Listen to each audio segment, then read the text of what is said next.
Linha do empate na arena. Oh, meu Deus do céu, e faz. O jogo que a gente teve um pouquinho de dificuldade no início, a gente não estava entendendo muito bem como a gente poderia encaixar a marcação e eles tiveram mais controle do jogo. Hoje, no primeiro tempo nosso, não foi bom, até uns 35 por aí, mas as chances claríssimas que a gente perdeu, né? Teve lance que a gente perdeu que era mais perto que um pênalti. Infelizmente, a gente não conseguiu colocar para dentro do gol e infelizmente a gente não conseguiu a vitória dentro de casa. Cara, a gente tá com 6 caras aí com um surto de não sei o que é lá, que tipo de influenza. Então os caras baqueados, o Gabriel Menino não conseguiu nem vir pro estádio. Mais 4, 5 que jogaram, o Everson. Você não consegue fazer jogos de alto nível jogando toda vez assim, né? Você tem que rodar o time. A gente tem tentado rodar dentro do que a gente pode também. Agora, te pergunto para você, vamos poupar quinta-feira? Tiramos aí os titulares e aí perdemos o primeiro lugar ou nem classificamos? Vale a pena? Agora, domingo é outro jogo. Vamos lá. Galo campeão mineiro, classificado na Copa do Brasil, está com um pezinho pelo menos nos playoffs da Copa Sul-Americana. Mas quando você tem em campo Everson, Liandro, Alonso, Rubens, Franco, Scarpa, Rony, Hulk, talvez tenha esquecido alguém aqui, o Bernard. Você tem a obrigação de colocar a bola no chão em determinado momento do jogo e trabalhar melhor. Você tem material humano para isso. O Atlético em 2 tempos com o Cruzeiro, em pelo menos um tempo contra o Corinthians e um tempo contra o Maringá, foi um time que não é de ligação direta, não. É um time de chutão para frente para ver o que acontece, sem ter material humano lá na frente, um centroavante, alguém para casquinhar, já que aparentemente que é isso. Tem jeito, tem atleta para fazer muito mais do que vem apresentando. Foi um jogo muito feio das duas equipes, um Corinthians misto, e o Atlético precisa apresentar um futebol melhor. E repito, conseguiu suas metas até aqui, mas o futebol é sim de meio de tabela no Campeonato Brasileiro. Cuca, não dá para distorcer, teve a chance na marca do pênalti, porém, foi um jogo em que o Atlético foi pobre no futebol. E a torcida esperava mais. Casa cheia, do jeito que você pediu antes, na Arena MRV, contra o Corinthians, agora é focar na Sul-Americana, mas antes dessa pausa do Campeonato Brasileiro, contra Ceará Internacional, o Atlético precisa apresentar um futebol melhor, colocando essa bola no chão, sem essa jogadinha só de Everson, que cobra o tiro de meta. Dá no Alonso, dá no Lianco, volta para ele e ele vai dar um chutão lá para frente. O Atlético precisa apresentar algo a mais, mesmo com todas essas dificuldades. Agora, que depressão do Cuca, hein? Daqui a pouco ele volta para gerente do restaurante dele lá em Curitiba. Eu acho que é serviço de saúde pública lá, bicho. O pessoal tá influenciado, o pessoal tá meio cabisbaixo. Eu acho que o cabelo do Cuca tá até caindo mais com esse time do Atlético. Você vê que, assim, se o Jardim, que foi eliminado na semifinal do Mineiro pro América, tá, a super seleção tá a 6 pontos do Galo, foi eliminado da Sul-Americana, o coaching lá do América, tá no meio de tabela na Série B. Apelou. A reportagem do Lauro Lopes está contando agora. Chances Atlético e Corinthians tiveram. Já gols, aí o jogo ficou devendo. O resultado foi um resultado que a gente não esperava, né?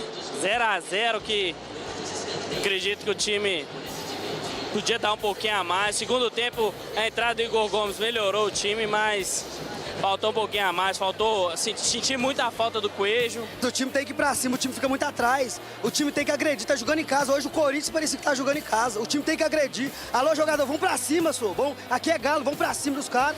Mesmo pedindo a agressividade do time, quem assustou primeiro foi o Corinthians. Thales Magno ficou cara a cara com Everson, mas chutou por cima do gol. Após a lambança da defesa paulista, foi a vez de Hulk errar o alvo. Pouco tempo depois, Hernández perdeu de cabeça. Aí veio a chance mais clara da noite.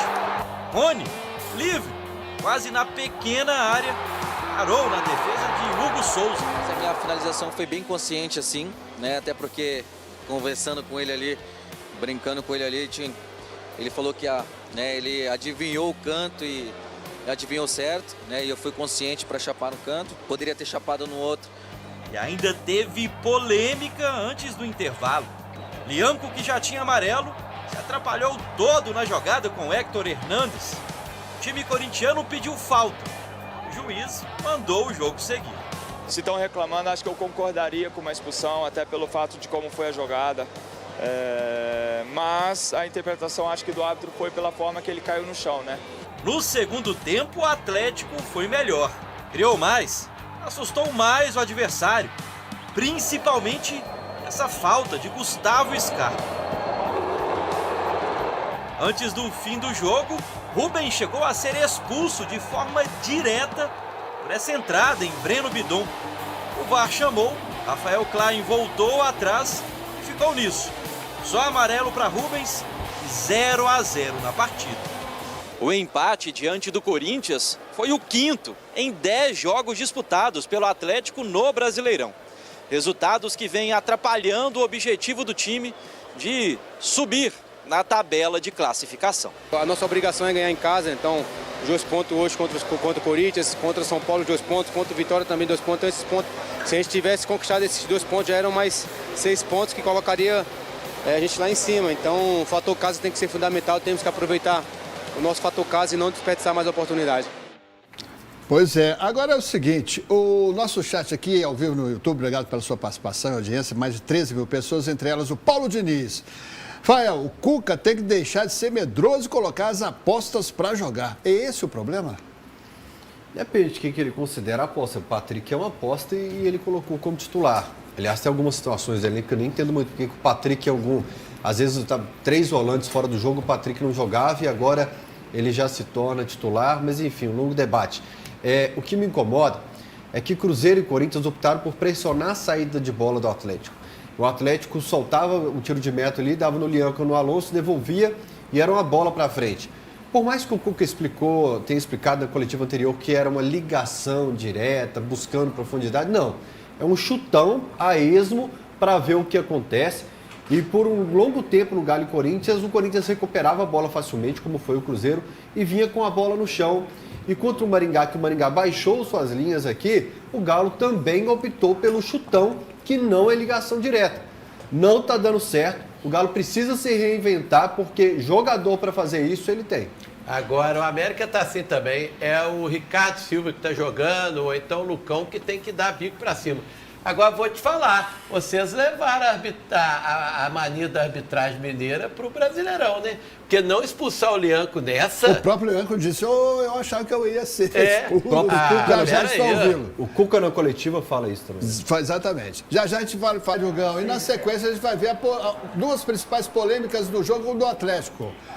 O Lianco teria de ser expulso nesse jogo? Esse é o lance do primeiro cartão, do cartão dele, o cartão amarelo.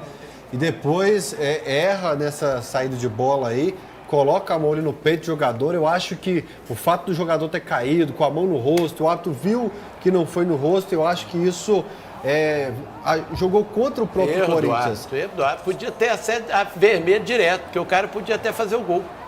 O Rafael Klein erra, o próprio Cuca assume, o próprio Lianco assume, por isso não há o que debater, o que discutir. Realmente foi para o segundo amarelo, pelo menos ali, uma expulsão do Lianco. Teve